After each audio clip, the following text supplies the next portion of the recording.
Effondrement économique, ouais. Il y en a qui pensent à la crypto, qui pensent à une arnaque. Redresse mes oreilles, ouais. On est déjà dans une arnaque.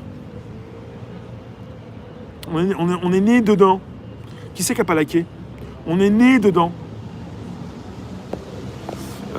Et puis on a l'impression qu'on va se faire avoir à droite et à gauche. Le bitcoin monte 2 fois, achetez pas. Non, moi j'en reçois, mais bon, moi j'en gagne, mais bon. Non, il ne s'agit pas d'en acheter, il s'agit d'en recevoir. Tu te rends compte? T'as 10 euros, bientôt t'auras 100, bientôt t'auras... Arrête pas la cérémonie? Ah. Faut acheter de l'or. Like. Qui c'est qui like pas? Qui c'est qui a pas liké? Qui c'est qui va quitter avant, avant le générique? Il y en a toujours qui font ça. Des fois, je fais des temps forts, je positionne des morceaux de vidéo que tu consultes beaucoup plus facilement. Je me regarde un petit peu, puis des fois je me dis, bah oui, l'autre fois on l'a fait. Vous quittez comme... maintenant c'est terminé pour les théâtres et les cinémas. Vous quittez avant le générique. Quand je vous dis que c'est fini, c'est pas fini. C'est fini. C'est le côté automatique, hein, le côté vieux chat. Vous savez, tout à l'heure j'y pensais, certains l'ont précisé, mais l'habitude, c'est bien, mais c'est pas bien non plus.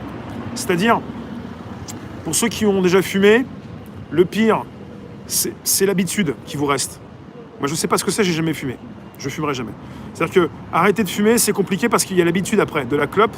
L'habitude, tu sais, tu te la pètes un peu, quand tu étais à l'école, tu continues, même quand tu as un trou là, quoi, tu continues.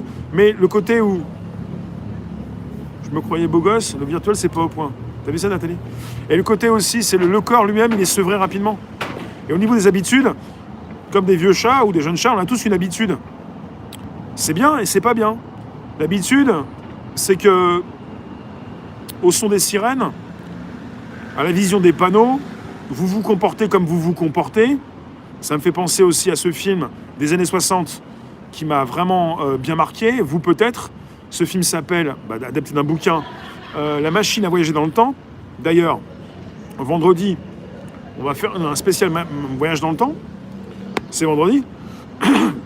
Et dans ce film, La machine à voyager dans le temps, vous avez cet inventeur qui passe dans différentes époques. Ça commence dans les années 60, le film a été fait dans les années 60. Alors il va dans le futur.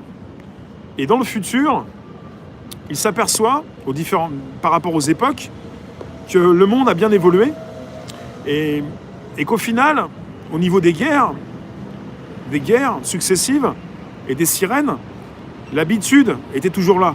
Et les humains, par habitude, font les mêmes choses. Comme avec des panneaux pour la route, des panneaux un peu pour tout le monde, des signaux sonores,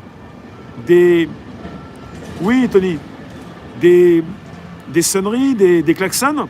Et bien dans ce film, il montre qu'avec des sirènes, dans un futur lointain, vous avez ces humains qui se mettent en rang et qui vont descendre en sous-sol et qui se font bouffer par je sais plus comment ils s'appellent, les Morlocks, des Cro-Magnons, quoi. Ils sont bouffés par des types sous terre.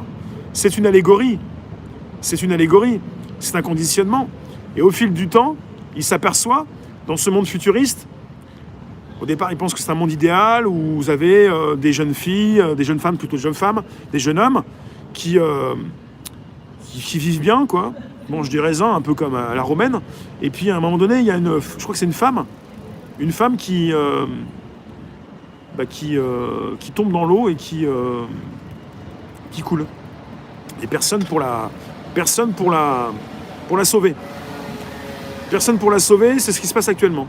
Quand vous avez des personnes qui se font violer, souvent, même filmées actuellement, il n'y a personne qui balance ça sur Facebook. C'est balancé sur Facebook, par exemple, ou des crimes. Personne qui, derrière son écran, va signaler. Et puis sur place, personne qui va bouger. On n'a pas besoin d'attendre cette époque si lointaine, comme dans ce film, les années 1000 et quelques, ou 10 000, les années 10 000. On est déjà dans ce monde-là. Et le conditionnement, c'est terrible. Conditionnement. On peut aussi penser à l'expérience de Milgram. Si vous connaissez ce que c'est, je ne vais pas tout vous préciser, je n'ai pas tout en main, mais en tout cas, vous avez l'idée. Le conditionnement. Et c'est très moche, ça. On est conditionné.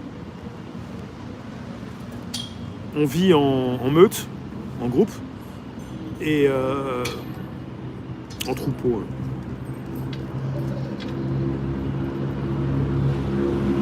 Et si tout s'arrêtait d'un seul coup? Je pense pas, non. Je pense pas que ça va s'arrêter.